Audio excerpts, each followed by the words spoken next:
My chest didn't burn. I didn't shout. I didn't even text her back. I just stared at those words glowing on my screen, with her smug little smile attached. That wasn't some random vent. That was a knife aimed at me. She had posted it after I told her not to travel with him. Her work husband. That's what she called him, like it was a joke. The joke was on me. We met 6 years earlier. She was 23, broke, and charming in a way that made you feel chosen just by standing next to her. I paid her first month's rent, bought her a laptop when she needed it for work, and told myself it was love, not charity. Back then, she used to say, "You saved me. I'll never forget it." But people forget, especially when they find someone new to orbit. I noticed the changes slowly. The constant buzzing of her phone, the late client dinners that turned into weekends away, the perfume that lingered even when she claimed she'd been in the office all night. And then him, a married man twice her age, her boss. He had money, influence, and the kind of arrogance that leaves fingerprints on every room he walks into. She talked about him too much, laughed too loud at his stories, defended him too quickly. That was my evidence. Enough for anyone else, not for me. I needed certainty. One night I went through her bag. Hotel receipts, matching dates with her business trips, photos hidden in a folder on her laptop, him in her hotel room, tie off, her in nothing. It didn't break me. It carved me into something else.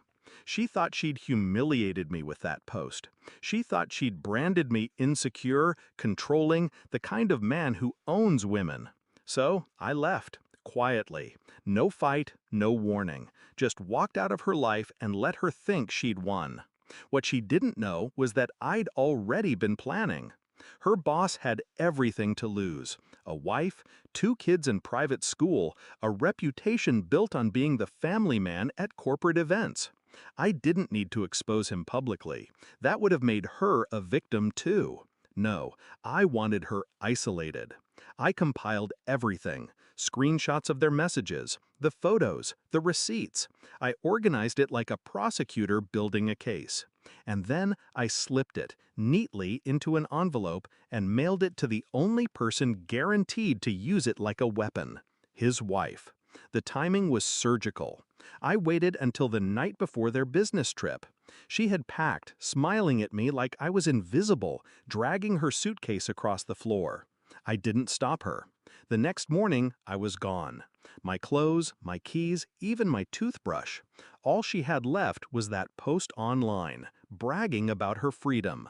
And then came the call. I wasn't there to hear it, but I know how it happened. She was probably still in bed when her phone lit up with his name. She must have smiled, thinking he was outside ready to whisk her away. But his voice wasn't soft. It was fury. It was fear.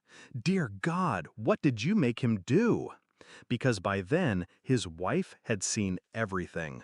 The texts, the hotel bookings, the photos.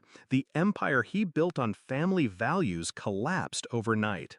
She threw him out, took the kids, froze the accounts, and she did what I hoped she would, called the company's board. The man was poison now, untouchable. Her work husband wasn't her shield anymore. He was rubble. She tried calling me, of course, dozens of times. First with anger. "You're pathetic." Then with fear. "You ruined me." And finally with desperation. "Please just tell me why." I never answered. I didn't need to explain that she was the one who lit the match. She wrote the caption. She pulled the trigger on her own little performance. I just handed the audience a clearer view of the stage. People ask me sometimes if I regret it, if I feel guilty for destroying 2 lives. But here's the truth. He'll recover. Men like him always do. He'll crawl back into some executive role in another city, slap on another smile, and pretend nothing happened. She won't. She's toxic now. To her job, to her friends, to anyone who searches her name. The internet never forgets, and neither does the corporate world. And me? I didn't raise my voice. I didn't hit her. I didn't beg. I simply let her choke on the life she chose. When I think about it, revenge wasn't even the right word. It was correction, balance. She posted that I thought I owned her, but all I really owned was the truth. And the truth was enough to burn her world to ash.